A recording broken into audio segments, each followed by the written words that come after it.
check it out. You are now listening to Wax's podcast, episode 106. That's right. I've made it all the way through 106 episodes. That's a lot of episodes. A very large amount.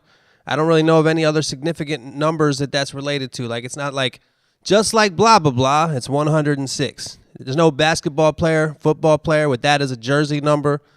I don't think there's any team sport where a 3-digit number is, you know what I'm saying? On a jersey, it'd just be to take up too much horizontal space. You know, I'm not a graphic designer. I'm not a uniform maker. I'm not a seamstress.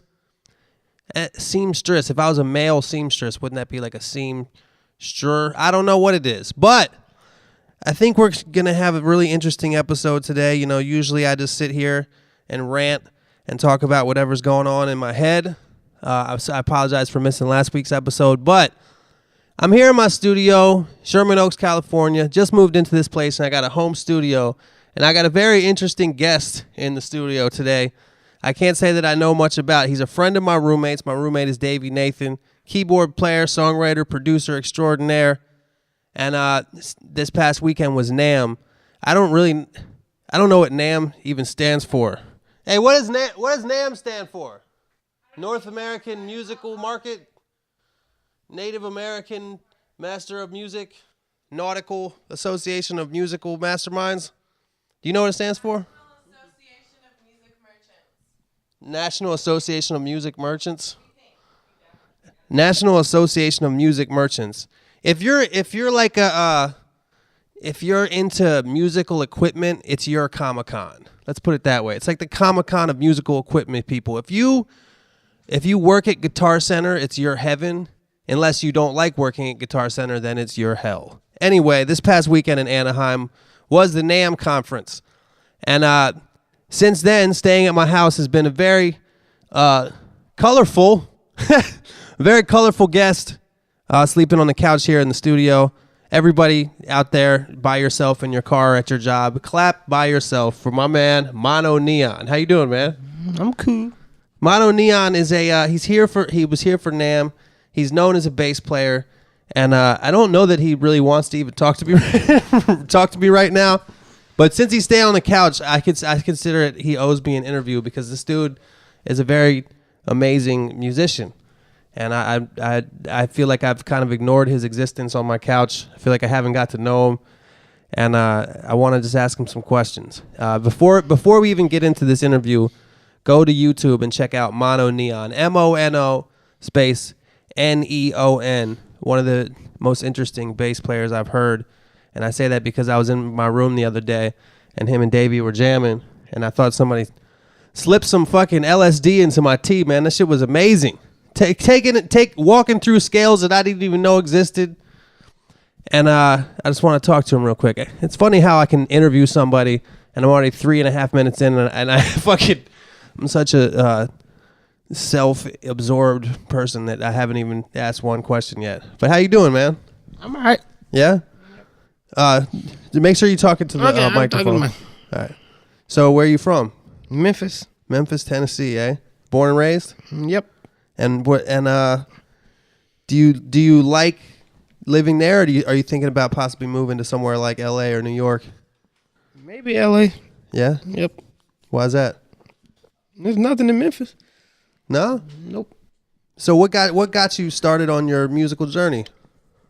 I had nothing else to do. And what is it that why bass? I don't know. I've been playing since I was 4, so Yeah? Yep. Were you when you were 4, were you attracted to the bass, or did somebody put a bass in your hand? My dad gave me a guitar.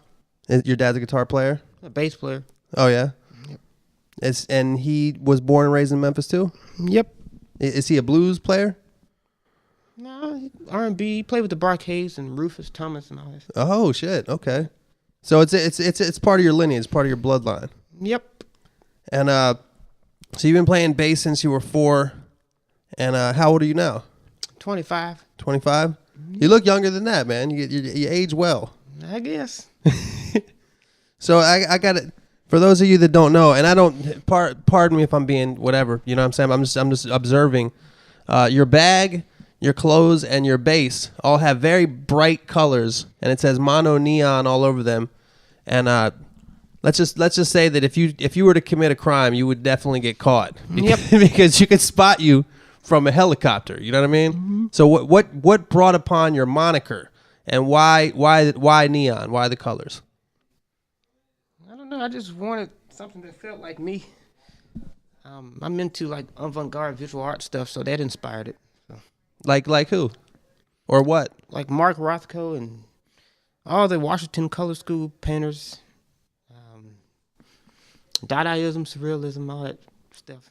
Nice. Yep. And what about mono? Where's the mono come from? Well, it used to be PolyNeon, but I changed it to mono because I got bored. So. Oh, okay. Yep. I thought maybe it was because the bass signal is a mono signal or something. Well, probably, but I don't know. Yeah. That's cool. Yep. So you came out here for NAMM? Are you did somebody bring you out here, like a bass company, or you just came on your own accord? Well, I've been coming since 2008. Yeah. Yep. And what do you do as far as like who do you play with, or how? I know you're really active on YouTube. What are like what's like a normal month in your life as far as music or anything? I don't know. What do you mean normal month? Like, what do you do? Like, what are your activities that you do? Just sit around and play my bass. That's how you got so good? I'm not good yet. I need a lot to work on. That's what everybody that's good says. I mean, I'm just being honest. Yeah, no, but I feel you. Like, people that I know that are really good at music, I think the reason that people become good at anything is because they're always trying to beat how good they are currently. Does that make sense? Yep. Like whether you're an architect, a bass player, or a chef, you know what I mean? You're always trying to outcook your last meal, outplay your last song, you know what I mean? Write a better song than your last song. Yep.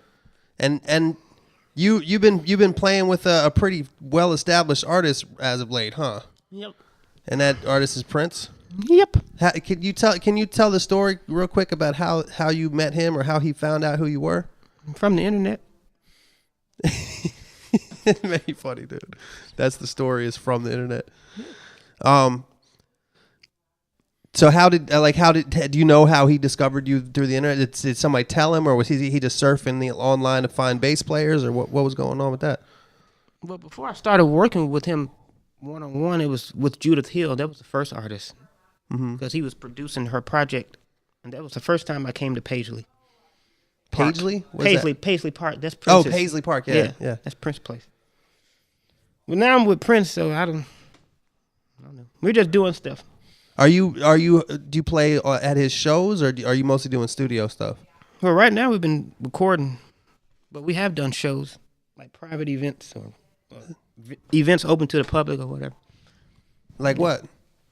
What was the last event you did? I think it was like a pajama party or something. I guess. I don't know. A pajama party where Prince played? That's a lot of P's. Yeah. Prince played a pajama party properly on property.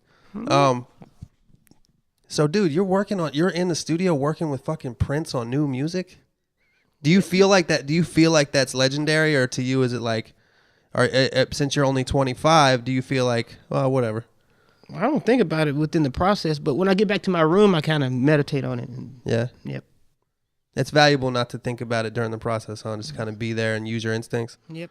Do you ever get nervous, self-conscious? Actually, I wasn't when I first met him. I wasn't nervous at all. I just wanted to play with him. Right. Yep. When you guys play, does he usually play guitar? Guitar, keys, and of course sings and stuff. Mm-hmm. And sometimes drums. You get on drums too. When was the last time you guys worked? I think it was a month ago. Was it here in LA? I was in Minneapolis, Minnesota. He still keeps most of his stuff. That's where Paisley Park is, and that's where he does most of his work. Yep. And he flies you up there, or you drive up there? I don't know how far that is from Memphis. It's far as fuck from Memphis. What am I talking about? We fly. Yeah? Yep. How do you feel about flying? Does it bother you? Does it make you nervous? I mean, sometimes it does, but it's whatever. When you go to the airport on your normal day, do you wear the same stuff you wear right now? Maybe some other stuff. Maybe a colorful jacket or something. Do people ever like come up to you and kind of comment on your neon clothes? Yeah, all the time. Yeah. Does it bother you? Or they no? may stare at me and not say nothing, but they don't bother me. No. Do you want the attention? Yeah, obviously I do because I'm wearing all this stuff. What do you think? What do you think that stems from? Do you think that there's? This is getting kind of deep, considering I don't know you. But do you think that there's any kind of void in your life that makes you seek attention? I know that's a weird question for somebody that I don't really know. No, not weird. Probably, I don't know. I guess I want to be heard before I want to be seen before I get heard or something. I don't know. Do you think that people look? Do you think because for me personally, if I were to see you and you're if Davey introduced me to you, and he was like, "Yo, this is this bass player, amazing musician, I know," I'd be twice as interested in hearing you play just by seeing you. That's what I want. That's smart, man. I guess it comes from wanting to be a visual artist. I can't paint, I can't draw, so I might as well dress like it. But you painted all the shit right there, right? That's not really. I'm sorry, man. Could you try to talk more? That's not really paint. That's not paint. What is that? Is that like Sharpie kind of shit? I just spray paint. Oh, spray paint. Yep. So what other people have you kind of played with besides Prince? Kurt Whalum. I don't know. Are you in a band? No, not really. No. Your main thing besides Prince is doing your own thing on YouTube and whatnot, right? Yeah, I guess. What made you start doing that? I wasn't doing nothing. Just kind of out of boredom and just fun. Well, yeah. That's how I do YouTube stuff too. That's how I started. Just that kind of trying to have fun with it. I just wanted to be heard. I felt like I had something to present, so I need to get it out. Did you grow up playing either in the church or in school or taking lessons or what? No, I'm self-taught. Self-taught completely? But I hanged around musicians that were better than me. So. Right. But yeah, church too. Yeah, most people that I know that are really good at music, there's church there somewhere. Yep. What kind of church did you go to growing up in Memphis? Baptist, Kojic, whatever. Kojic? What's the second word you said? Kojic. Kojic? Yeah. What does that mean? I have no idea, but it's Kojic. Black church. Kojic. Yep. I've never even heard that word before. Yep. There's certain separations that black people and white people have that like, and church is one of them. You know what I mean? There's like these weird places, church and hair care. Yep. Those are the main things. Kojic. But there was a live band in the church. Yep. And you played mostly bass, or did you play other instruments too? Because I heard you fucking killing it on guitar earlier. I just started playing. Yeah. And that's because of Prince. I'm so influenced by his rhythm on guitar, so I just wanted to imitate it, I guess. What's the stuff that you're working on with Prince? Is it pretty standard funk, or is it pretty out there avant-garde jazzy stuff, or R&B, or what kind of music are you guys making? It's a mix of it, funk, jazz, experiment, whatever he's going, I'm just following. Right. Well, he gives us freedom to create too, but he's the leader. So when you say us, like how many people are kind of working in the studio environment usually when you guys are writing and recording? Right now it's me, saxophone player Adrian Crotchfield, drummer Kurt Johnson, and Prince. 4-piece? Yep. And he rotates between guitar and keys basically and vocals? Yep. Do you and the drummer lock in pretty well? Yep. I love playing with Kurt. Did you know him before Prince? You met him through Prince? I met him through Prince. Is he the dude that's been playing with Prince forever? Well, he uses older various, guy? Yeah, I guess. Fuck, what is he, bald guy? Yeah, he used to dance for Prince too. Oh, really? Is he bald? Mm-hmm. I think he's a beast. Yeah, of course he is if he plays with Prince. He used to dance for him? Yep. Now, what if Prince asked you to be a dancer? I probably wouldn't do it. If forced, if in some strange parallel universe, Prince not only said, "Hey Mono, will you be my dancer?" He said, "You have to be, or I got a gun and I'm gonna kill you." Would you have the ability to do it? Move like, around. do you dance? I used to, but I have a really messed up kind of knee. Oh shit, what happened? I dislocated it 3 times. How'd you do that? Dancing around. Oh really? Yep. Do you do any kind of athletic activity, any kind of sports or skateboarding or anything? Nope.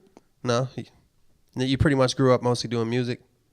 I used to be a lot more outgoing than now. So. Yeah.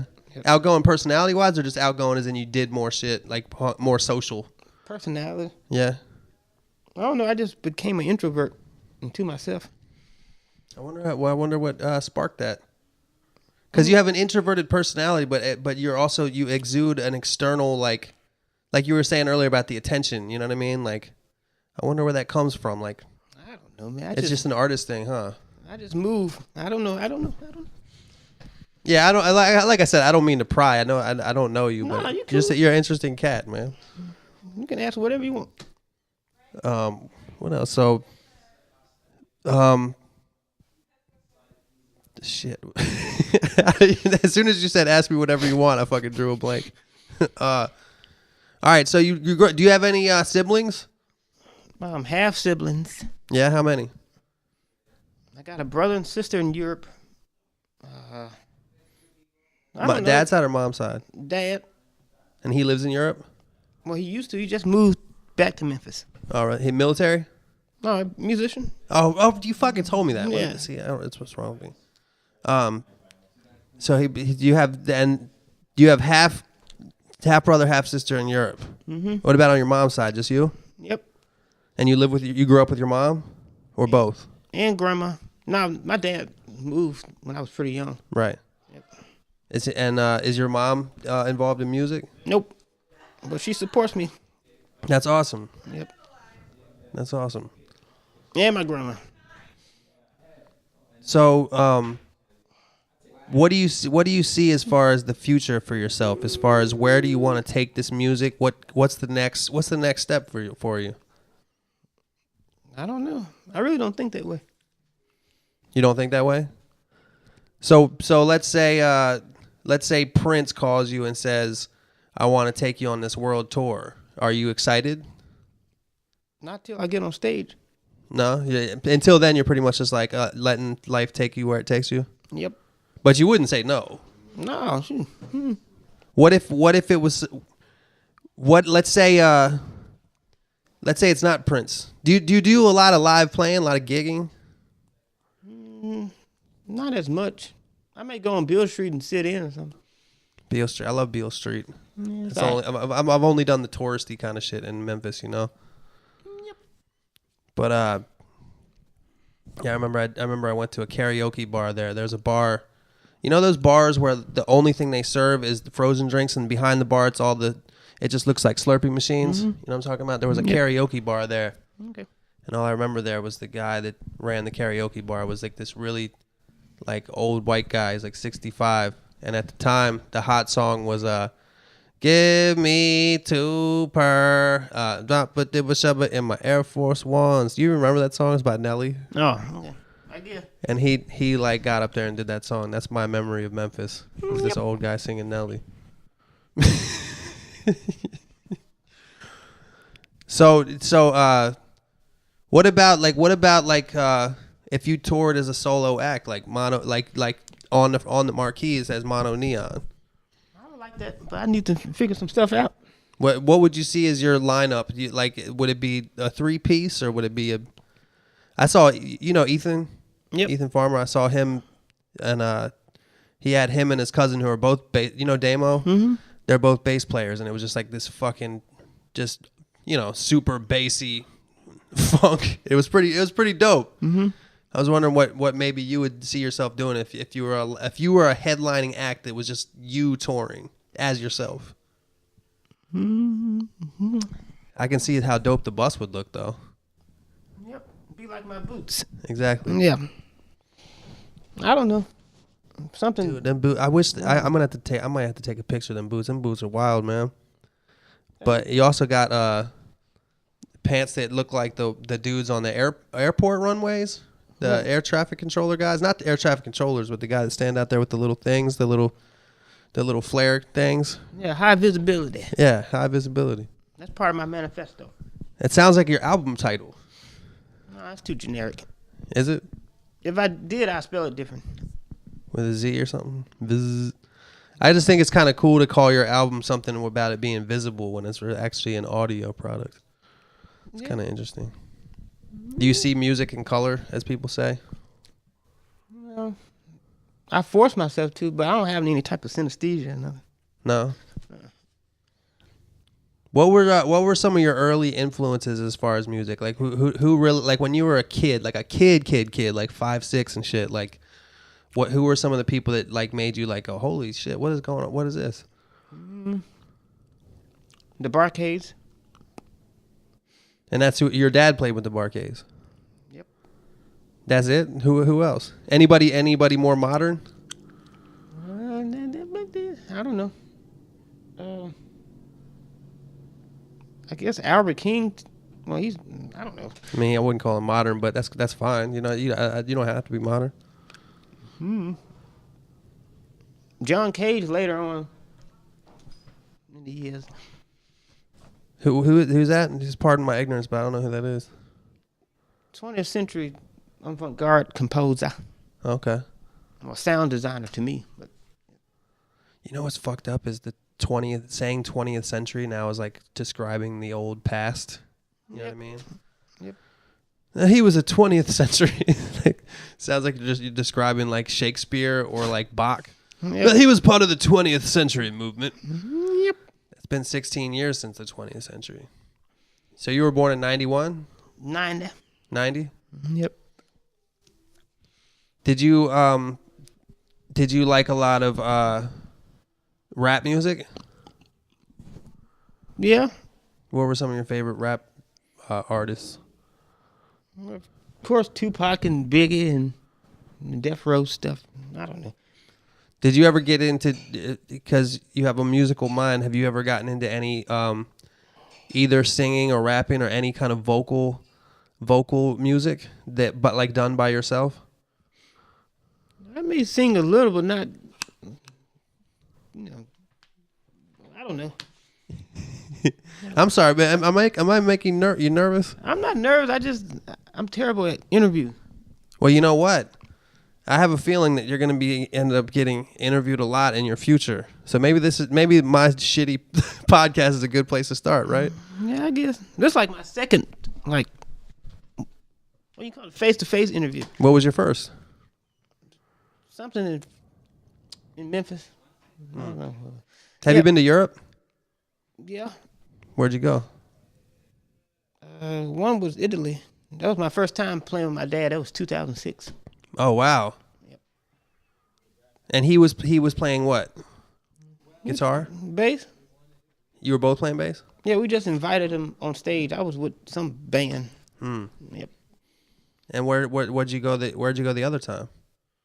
That was with David Fujinski. Who's that? Guitar player for Hiromi and Screaming Hellish Torsos. Jack DeJohnette. Michelle. What's that one name? Cello? Yeah. Yeah. I don't know if I pronounced it right. Yep. I mean, if you got a name that has an N apostrophe D, I mean, can you blame us for not being able to pronounce it? You know what I mean? Yep. It's not easy. What's your, and you can say, you don't have to answer this if you don't want to, but what's your government name? Dwayne Thomas Jr. Middle name Eric. I like that. My name is Michael Jones. I like people that have kind of like simple names. You know what I mean? Mm-hmm. It's kind of cool that you. I think people because I go by Wax, and you go by MonoNeon. People with simple names, I think, are the people that tend to change them into like a fucking art name fast. Yep. You know what I mean? Yep. All right, so let's say I talk to you in a month. What do you think you're probably gonna be doing? Same stuff I'm doing now. And let's do a little quick promotion. Where can people find you at? Like if people hear this and they're like, because my fan base probably might not know who you are. So how are they gonna find you? On the internet. YouTube. Just type in MonoNeon. Yeah, if I'm still on there. What? What are you? Why wouldn't you be? I don't know. Copyright infringement? Probably. Have you had problems on there? Once before, but I'm cool now. I got 2 channels. I've had problems on there myself with weird shit. But it's all right. I'll find another way if it happens. Are you active on any other facets of social media and whatnot? Do you have Facebook or Twitter or Instagram or anything? Yep. What's your Instagram? I'll follow you. Just type in MonoNeon. MonoNeon. Well, on Instagram, No underscores or nothing? On Instagram is... MonoNeon's not already taken by thousands of people? I don't know. Probably. That's what's up, man. So what if you had to if you had to describe yourself in like 2 sentences, maybe 3 sentences, how would you describe yourself? A chameleon, cosmopolitan, I don't know. A chameleon, cosmopolitan? Yep. I don't know if that makes sense, but yeah. No, I think I can see it. Especially because a chameleon is already based on colors and whatnot, and you're kind of based on colors. I don't know how well you're going to blend into your background being covered in neon colors, but... I'm talking about musically. Oh, right. So you can... actually, that's kind of like... Let's explore that. That's kind of the role of a bass player, right? Yep.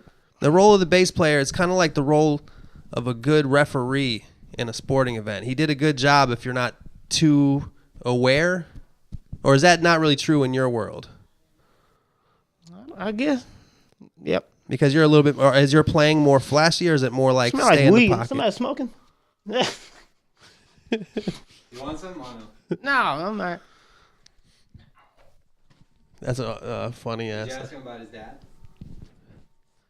Now I got fucking the peanut gallery over here asking the interviewer. Hey, why don't you ask me some questions about how I ask questions? How's the interview going? It's going pretty well, I think. Mono, what do you think? How's the interview going? It's cool. Mono, I don't know that he likes being interviewed, man. I don't. He probably doesn't like me talking about him in the third person when he's sitting right in front of me either. Don't matter. Nah, your dad. He said his dad's a musician. Play with the Barcades. Oh. How's if somebody had never been to Memphis before, how would you describe Memphis? Are you proud to be from Memphis, or are you ready to get the fuck out of there, or what's up with that? Yeah, I'm proud to be from Memphis, but it sucks. How so? There's nothing there. It's boring. It's slow. Is the music scene that's there that you're a part of mostly just like the Beale Street kind of cover band type of scene? I guess. I'm just asking out of sheer ignorance. I really don't know. I've only been there once.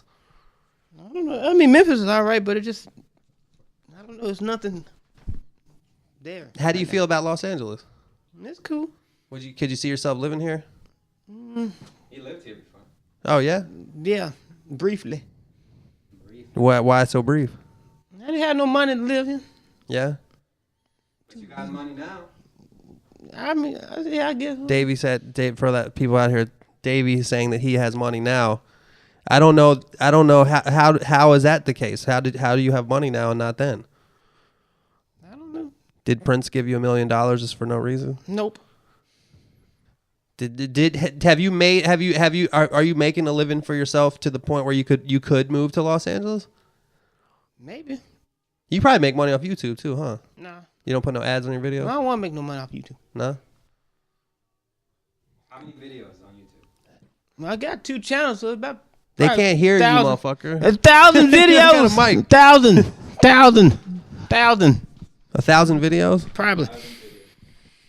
Damn, dude. I don't know. Probably more. I haven't been as active on my YouTube as I used to be. Yep. Did you notice the view count going down a little bit recently because they changed their whole algorithms and all that? No, I don't pay attention to that stuff. Good. I just post. You're a refreshing dude to talk to because, like, the more you'll find if you do move to LA, the more you're involved with the business of it, the more you get away from the pure creativity of it. And I feel like you're still really in touch with that element of it. Yep. Are you even interested at all in the business of it? That doesn't even interest you?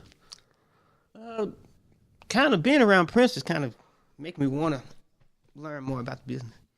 He was a legend when he rebelled against the business back in the day when you were probably 2. Yep. Dog, are you? I'm a big fan of Prince, as most people are, Are you guys working on a project, an album, or just kind of randomly doing whatever, or what? Well, recently we released a single. It's on Tidal though. Man, Tidal ain't shit, dude. That sucks. That's what he uses. I mean, it's cool. That's what though. all the rich people use, thinking it's. I'd like Princess to fucking be more like you, man. Just put it on YouTube and not give a fuck. He is. He's free, but he's also smart. Right. So, What was the name of the song? Rough Enough. I never even heard it. You're playing on it? Play bass on it. How do you feel about it? I like You it. like it? You fuck with it? Are y'all gonna continue to make more songs? Are you gonna be in his band live if he goes on tour? Because he'll play the Staples Center in L.A. for like a month straight sometimes. It's whatever he wants. I'm just thankful to just be there. And he found you purely off the internet. You got a call. How did that? Like, what was that like? Did you get a call from his assistant or something, or what? It was an email. From who? Just his peoples. Was the font of the email purple? No, it was I don't regular remember. Times New Roman black. Yep. What, you don't remember exactly? Was it what did they say? Want to come to Paisley to jam? And I said, yeah. And then you went up there and just met Prince and No, I didn't meet him the first time because it was just with Judith Oh. Hill. Damn, dude. But the first, it went well though. She liked you. Judith Hill liked you. Yeah, I guess. I guess. I don't know. All right, well, shit, man. It's been good talking to you, man. You've been on my couch. I haven't even really talked to you. I feel like I at least know you a little bit now. You know, you'll find that I'm a talkative. Like, I can't get enough of my own voice. You know what I mean? Where it seems like maybe you probably talk more with your music and art and whatnot. But if in closing, is there anything you want to say to anybody that might be listening? Who's gonna be listening to this? That's an interesting question, actually. Who's going to be listening? The people listening to this are people that listen to probably people that listen to my music. I make rap music and shit like that. They're probably average age, and they're probably people in their 20s mostly men, mostly dudes listen to my music and podcasts. Talk shit about any random stuff about life. I never do interviews. I usually just rant, you know. Where's it gonna be? Like the audio and stuff. It'll be on my website. Oh, okay. Wax.com.com. WAXDOTCOM.com. I'll send you a link. Okay. And you can listen to it and decide if you even want it to put it out there or whatever. Yeah, I don't care. Do what you want. Well, shit, man. I feel like I should shake your hand. You know, I haven't like really met you. But what are your plans for the rest of the time you're in LA? I don't know. Sit on the couch. All right, cool, man. Good talking to you. Yep. So I'm sitting here with the world-renowned MonoNeon, and he's a bass player, man. So I'm gonna have him do a little bit of what he does. Why don't you play something for the people?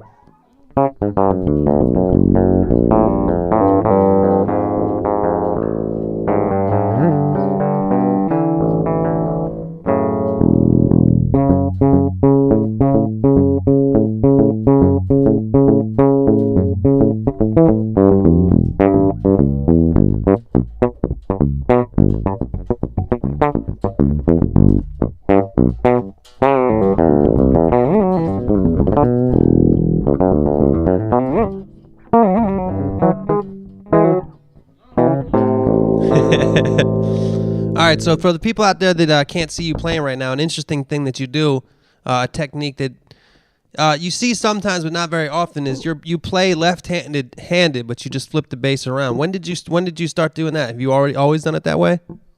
Yeah, since age 4. Okay, so if somebody handed you a left-handed bass that was strung the regular way, would that be harder shit for you to play? Yeah, it take me a while to get used to it. And but you say that you're actually right-handed when just in regular life, like writing your name or whatever, just writing. Yep.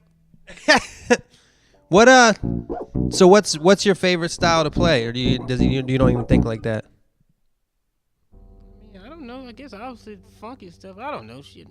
I'm supposed to be cursing, but yeah. Yep. How do you feel about cursing? I try not to. Do you think that cussing is ethically bad, or are you just kind of trying to just be a nice person? I just try to. I don't know. I use euphemisms. So you think it's really not necessary to use language like that to express yourself if you can do it a better way? Yeah. So you say that you prefer to play the funky stuff. That's where I grew up on. So why don't you play something funky for me? Know.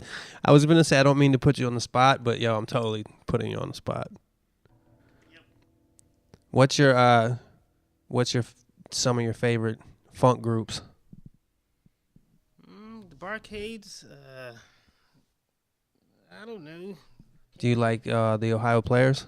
Yep. How about like classics like Funkadelic? Yep.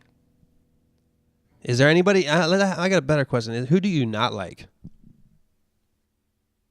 I don't know. I don't know. I like everybody really. Okay, that's fair enough. Well, maybe we want to just play whatever you want to play, and that'll be our interview for the day. I guess.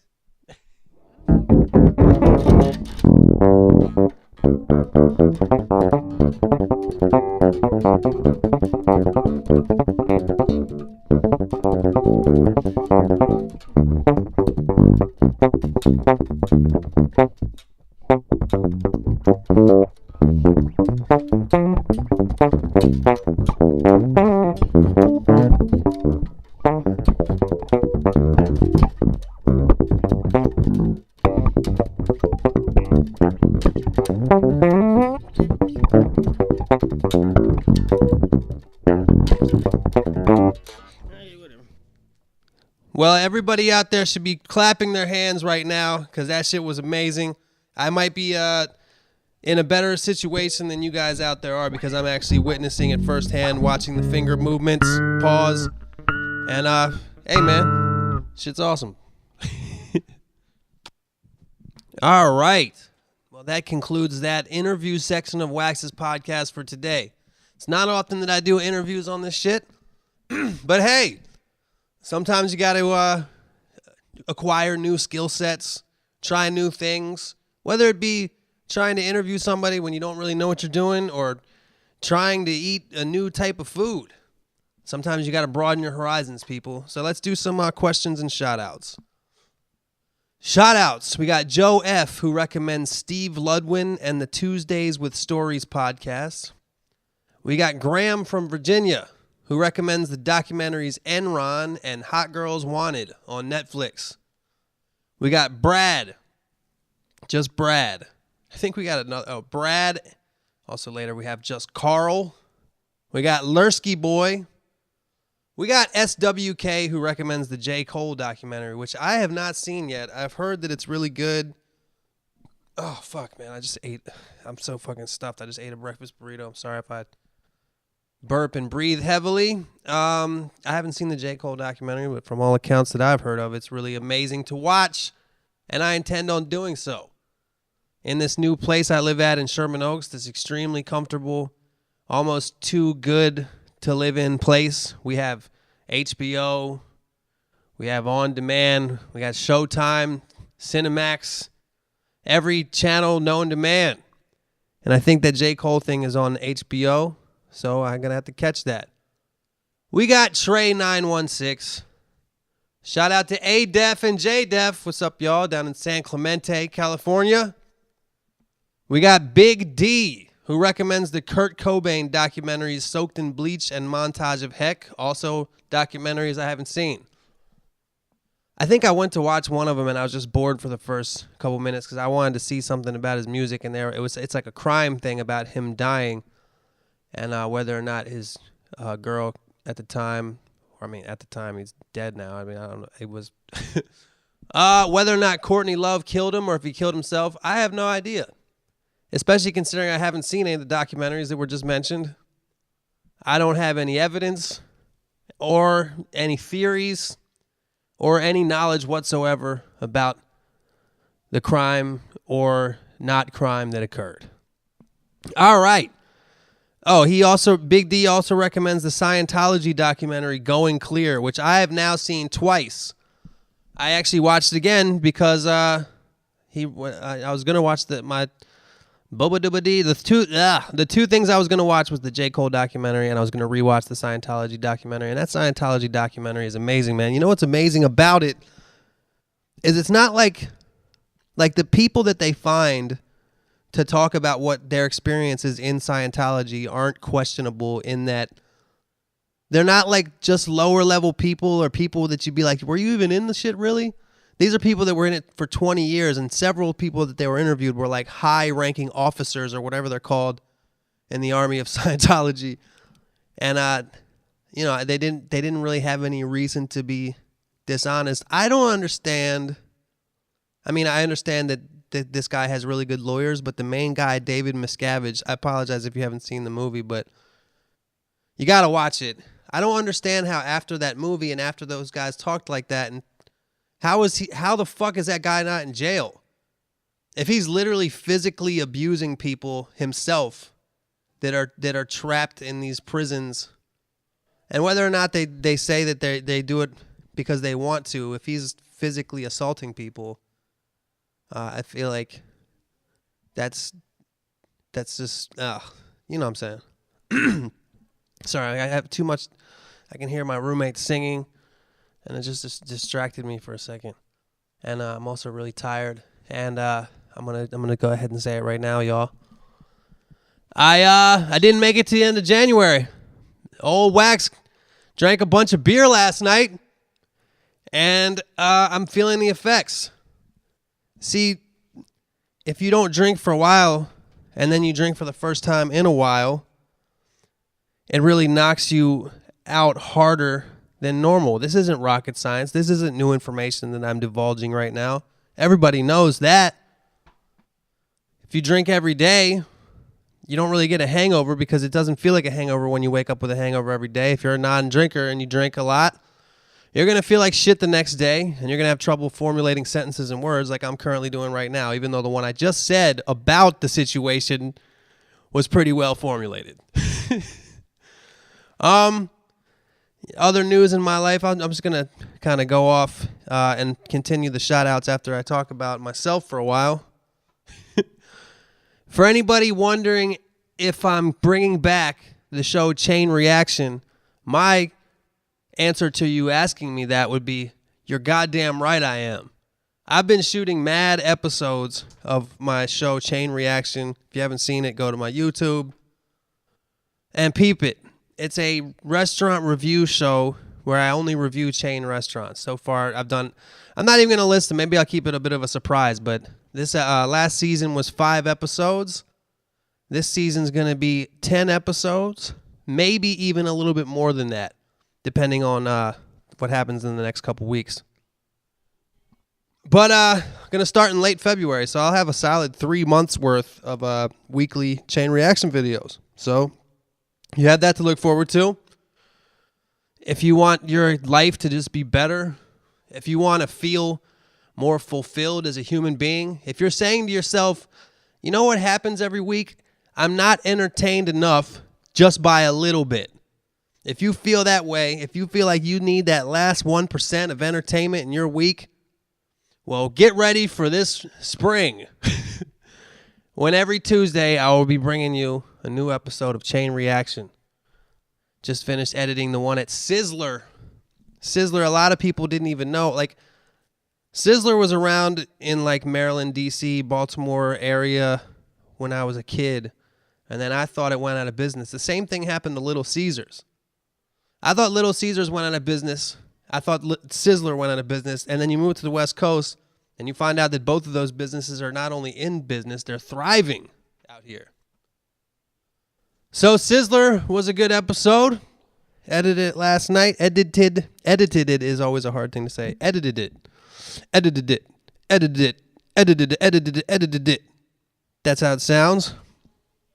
And aside from that, God damn it, I can't concentrate with her singing back there. Hold on one second. Hold on.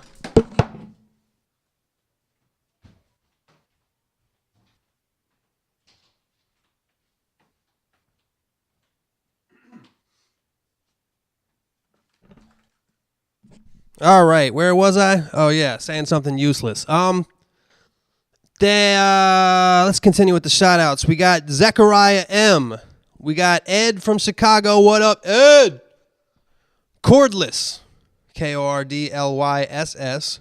Classic hip hop respelling of a word in a different manner.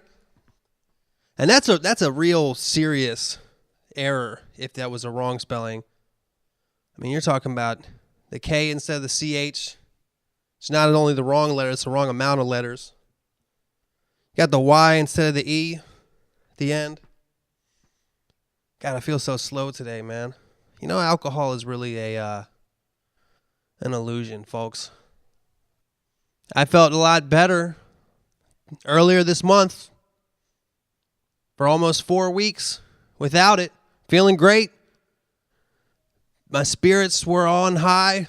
And then the day after I drink once, I feel like dog shit. So, take of that what you will, but that's how it is. We got Joel from Wolverhampton, the UK. That's such a UK type of town name. For anybody that's never been to the UK, I know I've said this before on the podcast, but I love the town names in the UK. They're always like an extra word on them, and it's some British-ass word like Beckinghamshire. Beckinghamshire Forest. It's always Shire and Tin and Wood and Wood. What's a Nottingwoodshire? Nottingwoodhamshire. I think that's an actual town in the UK. And we got Carl. And last but certainly not least, we got my man Jake the Human. No rhyming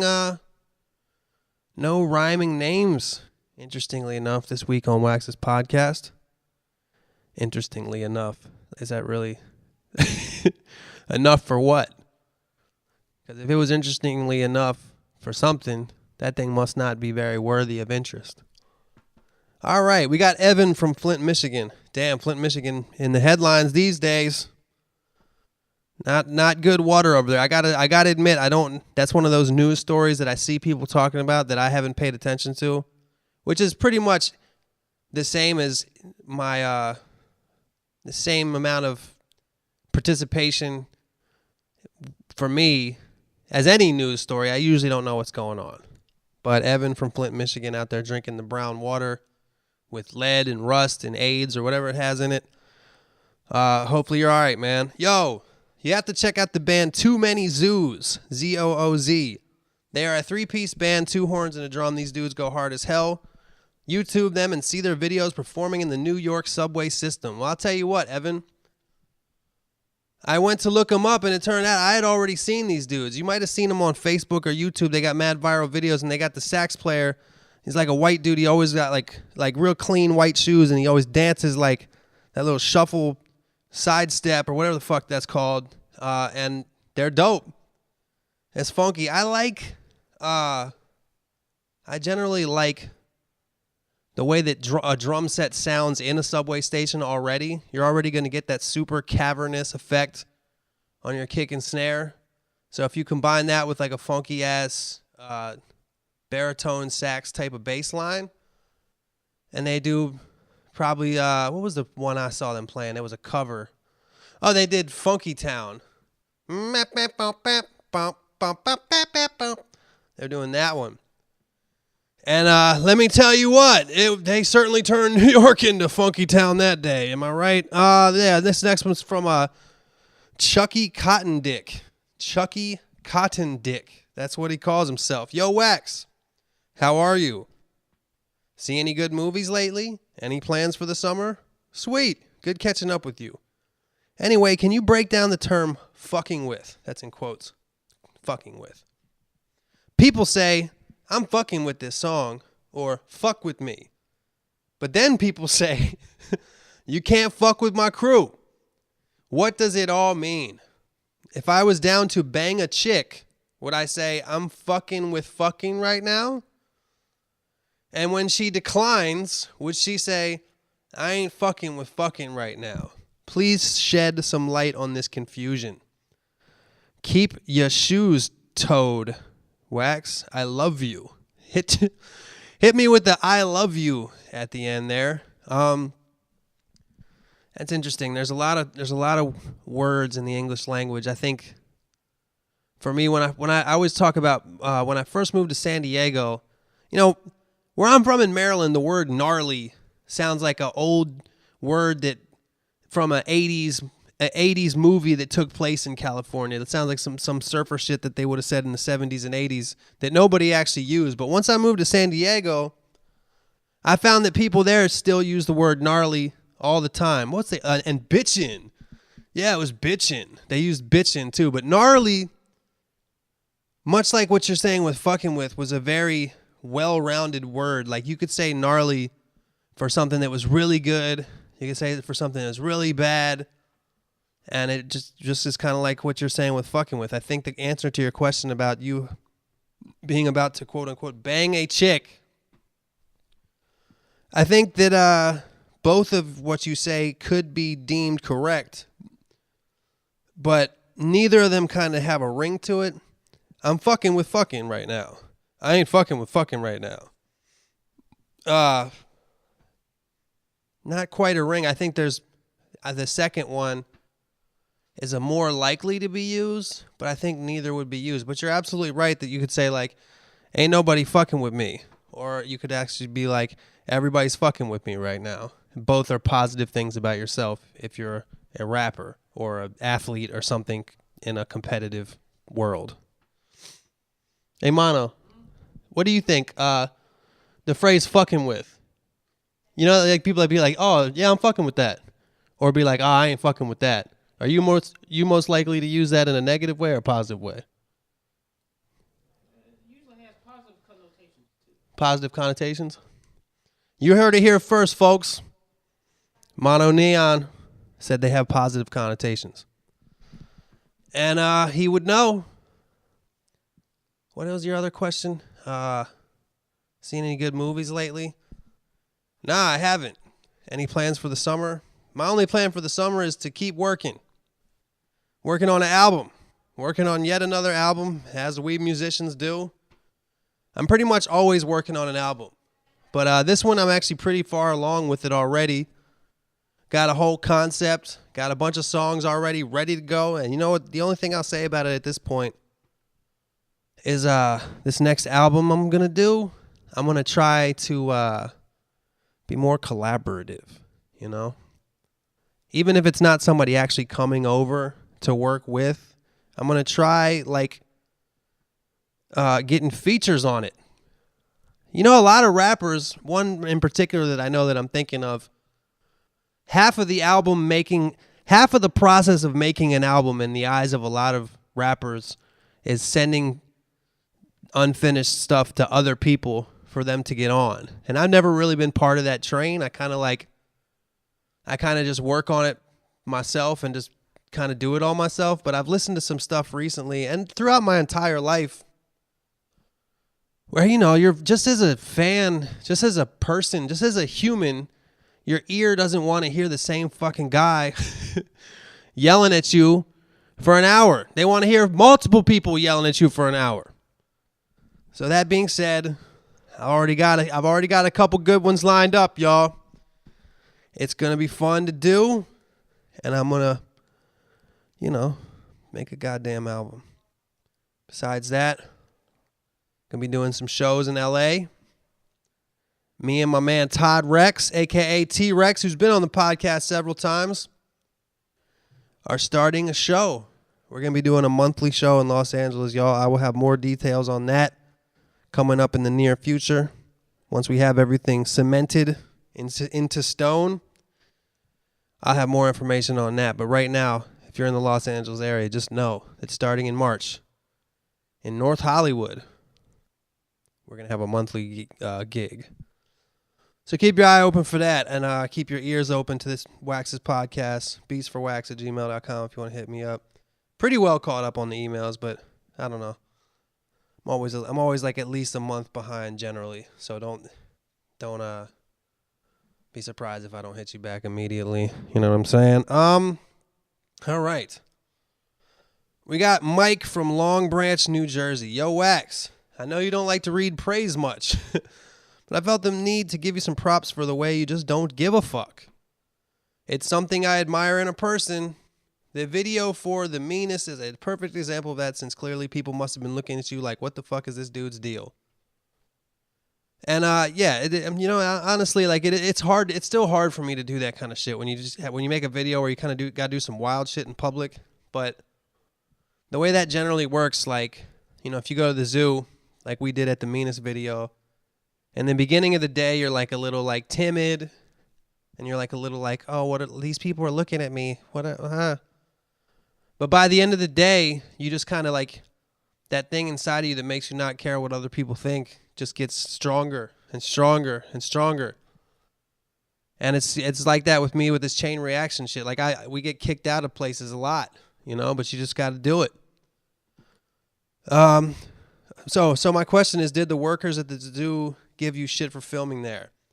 And what was the general reaction of people around you? Especially when you're on that bus dancing with the people sitting behind you. See, that was towards the end of the day, and I really didn't give a fuck at that point. One of your best videos yet. I appreciate that, man. And if you haven't watched that, I got a video called The Meanest. It was really, really fun to shoot. Me and my boy AK, who does all my videos, we went to the San Diego Zoo and just filmed performance shots and nonsense at the zoo.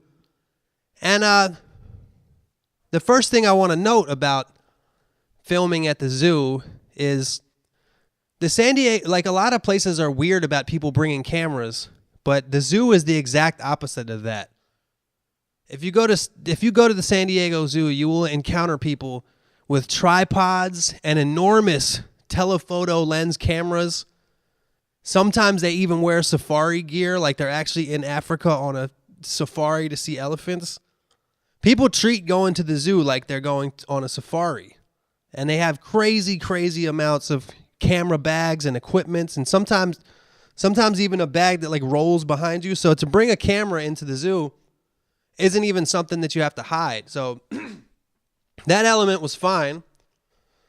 None of the workers actually gave us any shit because we really were pretty discreet about it for the most part. And if they allow you to have a camera, like, who's to say you can't like kind of rap in front of it?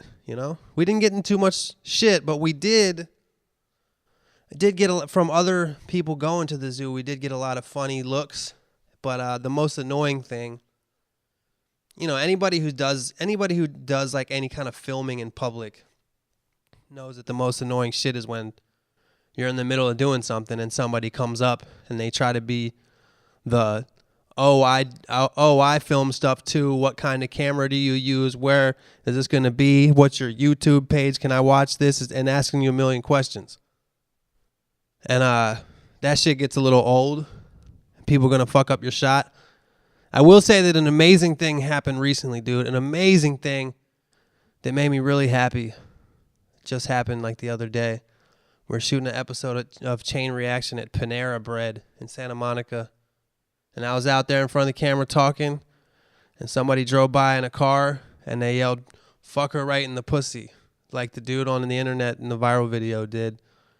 And it cheered up my heart in a very summery way. It was amazing. So yeah, we didn't really get too much shit, honestly, for filming there. I was actually shocked because usually, we always get shit for filming wherever we film. So thanks, Mike from Long Branch, New Jersey. All right, damn man, I'm so tired. What's up, Big Wax? You pronounce this is Terrell Davis. Terrell Davis, not Terrell. Terrell. This is Terrell Davis. My name rhyme with hell, and I live in a cell. Yes, I clean my hands with Purell, and also I have safe sex because I'm not sterile. And no, that girl's not Carol, but my mom's name is Michelle, and I have a cousin named Sherelle. Now to think of it, my uncle's name is Miguel. And holy shit, my aunt is Adele. Haha, tried to, but a beat to that wild cookie. Oh, try that, but to that wild cookie beat. Oh, that's cool that you recognize that. Wild cookie, serious drug. Look it up. Man, if that's true, If your mom's name is Michelle, your name is Terrell, your cousin is Sherelle, and your uncle is Miguel, that's some fucking rhyming ass names for a family. You know, it's one thing if it's just one syllable, but have 2-syllable rhymes as 4 people in your family. And not to mention, by the way, if your name is Terrell, to rhyme it with Purell, like you did, bravo. From the standpoint of somebody who sits around all day rhyming words, I think that was well done. All right, and you have an actual serious question. Anyway, I have a question about friendships for you. So I just turned 21 3 months ago, and a lot of my quote-unquote friends told me once I turned that age, they'll start taking me out to go to bars and talk to girls and shit since I'm here in San Bernardino. No one likes to go outside, including myself. But 3 months later, I still haven't gotten to go out on the town, as they say. Haha. At the same time, almost all of my friends have a serious girlfriend and or a kid, which I get, but that's not what I'm asking, just giving you some background for this question. How do you go about making new friends? Because I'm so extroverted and want to experience life as a young 20-year-old, and I feel like life is just passing me by and missing out on things in life. I just want to get your opinion on that because I'm working with people, but most people are so introverted and keep to themselves, but I'm getting there. I'm not Drake. I want new friends, but not like that, if you get what I'm saying. Anyway, thanks for the read. Get back to me. You don't have to read this on the podcast, but if you do, that's cool. P.S. Living Foul is dope. 8 out of 10. Thank you. Thank you very much. I bump it every morning going to work at UPS early in the morning. Don't like some of the slow songs, but it's a good album. Well, I appreciate that, man. I appreciate the honesty, and I'm glad you took the time to listen to it. As far as your question, that's a really difficult one to answer. That's a question that takes us back to the beginning of human beings. You know, how do you make friends? I don't know. You know, I mean, you live in San Bernardino, relatively depressing place. Sorry about what happened there with the crazy shooting and whatnot, man. But anybody that doesn't know, San Bernardino is in the middle of the desert, sort of, and it's kind of a weird spot. I would recommend not needing somebody else. You say you turned 21 3 months ago and you're waiting for somebody to take you out. Maybe the problem is that you're waiting, you know? It's not something, if you say you're an extrovert, just go out by yourself, you know? It's not an uncommon thing that people do to go to a bar by yourself or go meet people at a coffee shop, you know? I would recommend just walking up to people and being like, hey, my name is Terrell. What's up? And then just see where it goes from there. That's the old way of talking to girls, you know? If you're on tour or if you're just in a random town, a lot of times the best thing you can do is just go up to them, say, hi, my name is, insert your name, and then see where it goes. Worst thing that can happen is people think you're crazy. I mean, the worst thing that can happen is the fucking a meteorite hits the earth and everybody dies. That's the worst thing that can happen. But realistically, the worst thing that can happen is they walk away from you. So what? Also, another recommendation I would say, I've never done anything like this, but what a lot of people do is if they want to be social, they join they'll join a bowling league, or they'll join a softball team, or they'll start doing karaoke night, or they'll join a book club, or something like that. You know what I mean? Maybe you got to look at your local Craigslist and see what kind of social activities go on in San Bernardino. And whatever you're into, I bet you there's some other people that are into it too.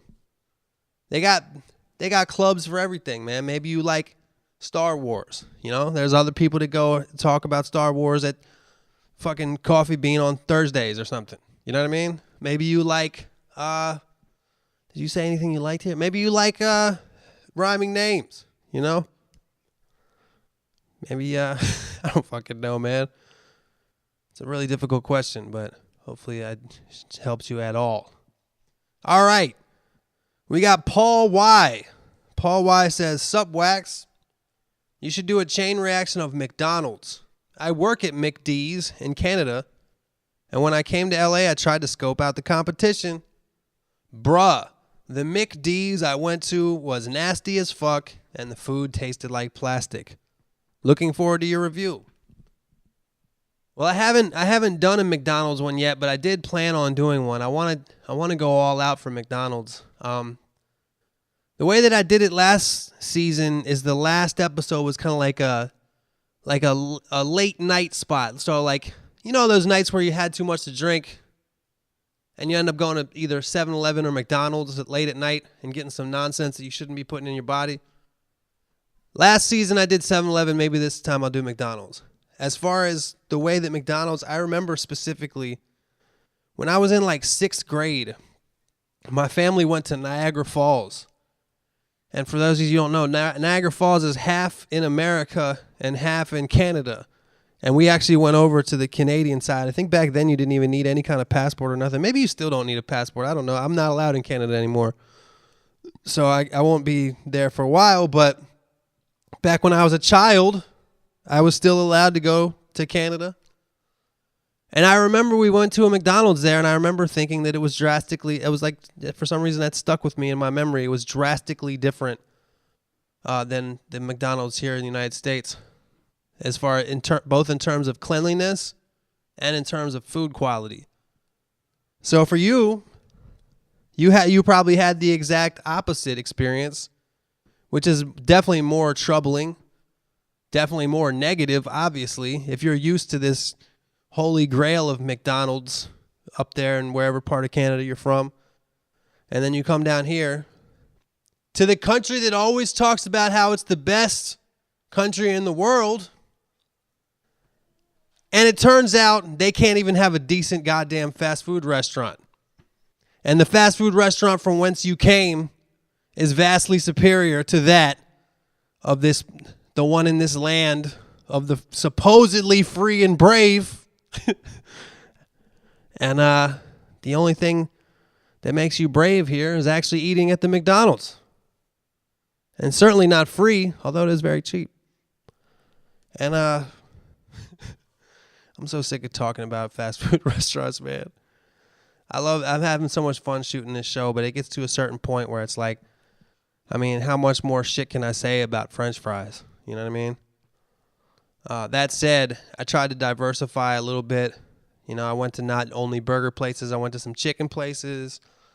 I went to, like I said, Panera Bread is one of them. And I don't want to give them away. I'd rather them be a little bit of a surprise. I'm gonna start posting some of them on my Instagram. So I guess you'll fucking find out. But you know, I did KFC, Sizzler, even did Dunkin' Donuts. So, yeah, coming out in February. That's all I got to say, y'all. Be safe out there.